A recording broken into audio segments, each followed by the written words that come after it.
Folks over at Bethesda keep on cranking out updates for Fallout 76. Today we're going to take a quick look at the latest thing up on the public test server. These are instanced camps that you can access through doors in your main camp and gives you another area to build and decorate away from the horrors of the wasteland.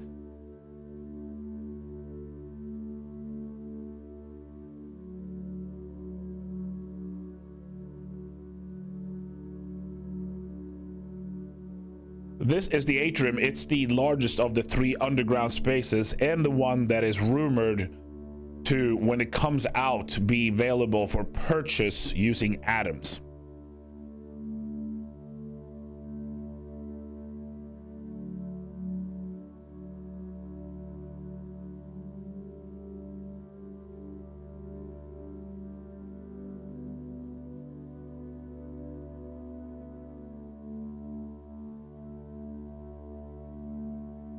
And since these are instance spaces that don't really exist up on the actual world map, you will be using the same type of doors that we saw up top to move between those spaces. The doors as well as the hatch work. Unfortunately, we couldn't find a way to actually cram in this ginormous box of concrete down here, which is probably for the best.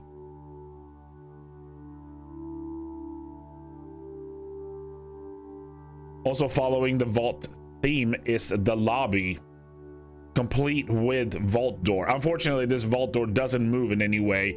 It is still just an instance that you zone through when you get in here. A little bit of a smaller space, and supposedly this is what subscribers to Fallout First will get. The last space is the utility room, and it is accessed through this hatch. It's a much smaller space, much more dungeon bunker looking, and of course it only can be accessed through that little hatch. No doors, no big concrete boxes.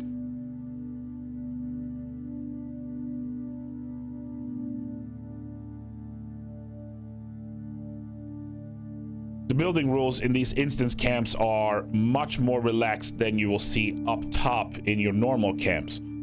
There's even an option to toggle snapping on and off, where you can turn the wall snap or the location snap off and move things around as it pleases you. So as you can see, you could put the stuff pretty much wherever you want. And this includes putting stuff on the shelves in the shelving units.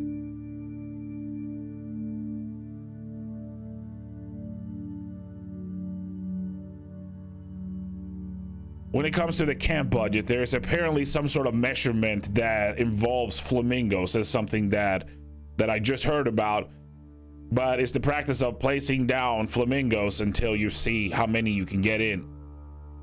According to this, and people that have a lot more patience than me, the budget for the instance camps is probably about 10 to 15% higher than the above ground camp, if you trust Flamingos.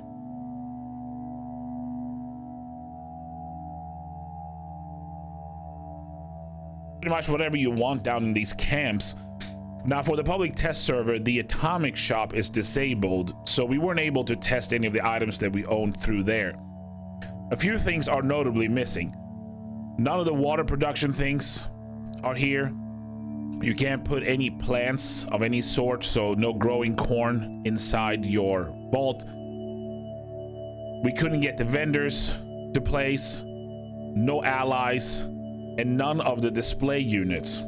So no displaying guns on the walls, that sort of thing. Now we don't know if that is because of the atomic shop being disabled and that somehow ties in, or if these are things that you're just not going to be able to place within these instances.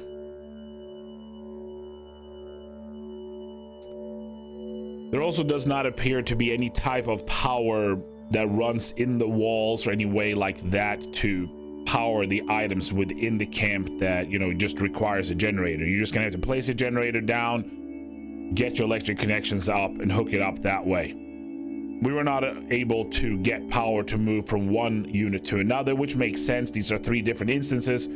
So you can't put a generator in the lobby and somehow get that power over to the Atrium, for example.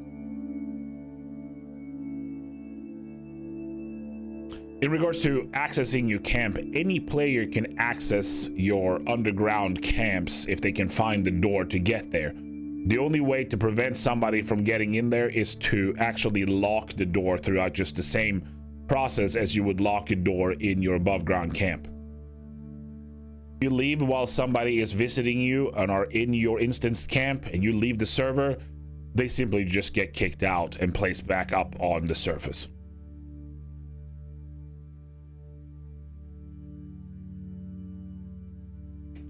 Since these are also instances that don't really exist in the space where it says that you are, they are nuclear proof.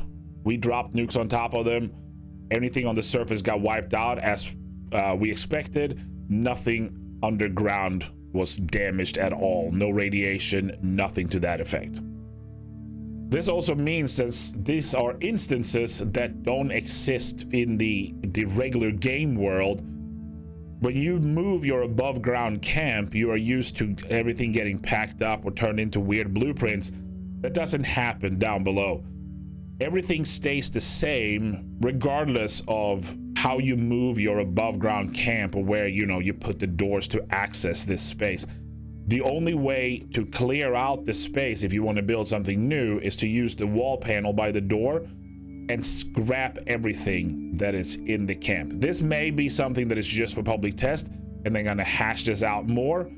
But at least for right now, you don't have to worry about all your hard work down underground getting wasted when you move your camp from above ground.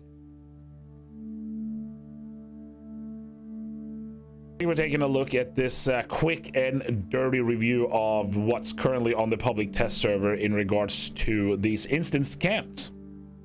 If you want to see more Fallout 76 content, don't forget to subscribe. You can also find us over on Twitch. All that information is down below. Thank you for hanging out. We will catch you on the next one.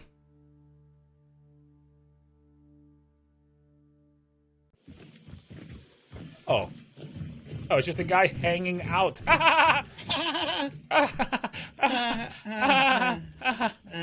That's not... This is more boring than I thought it would be. Egger. I can't. Oh my god! I was typing.